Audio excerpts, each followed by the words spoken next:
Welcome back again to the Imaginary Gallery. TJ here. Tonight's a little bit different. It's not necessarily a topic. It's more like an exercise for you. If you have been the target of narcissistic abuse or toxic cluster B abuse, this is for you to self-reflect, because this is one thing you have to realize. Those people do not self-reflect, at least not in front of others, which is something that if you're not one of them, you should cherish. Like with them, if they have a flaw, for example, you won't hear them say things like, oh yeah, I am really bad at this. They won't say things like that. But in your case, you probably do. Like, I cherish being wrong about things at times because it helps to learn and to grow as a person. And that's like an experience. And to compare that to the life of the narcopath monster, they don't have that. They're just basically the empty, hollow shell that puts on a different mask for each different situation it's trying to manipulate. It puts its mask on, and then it takes it off, and so on. And I just think, what kind of life in the long term could that be? Now, of course, I'm sure they see it from a different perspective, but be glad that you have the ability to self-reflect.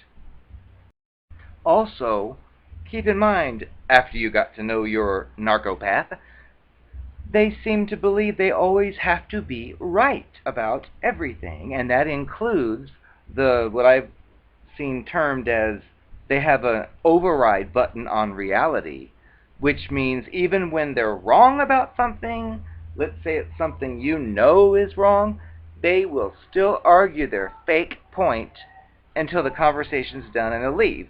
And that is their delusion of winning, because clearly they're wrong, and they know they're wrong, but they will not look you in the face and say, oh my goodness, I am wrong. They just won't do it, which is, I had a few opportunities to test that on people, thinking, okay, he's not going to admit he's wrong.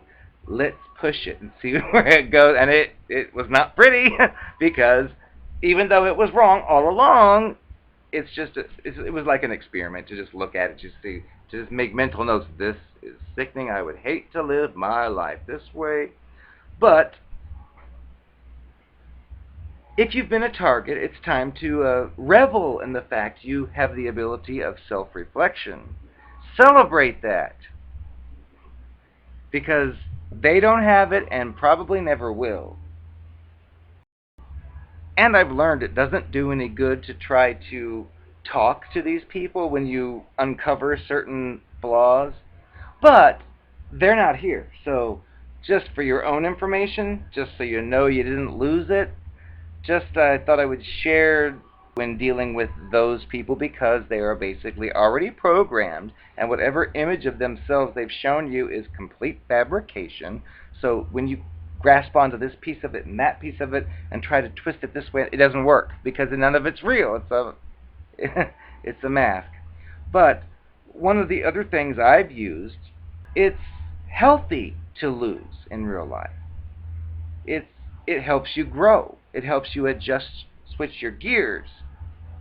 For example, if you're a poet and you write poetry, and you write a beautiful poem, you submit it, and you anxiously await the winners, and you're not there. Well, guess what? You didn't win it.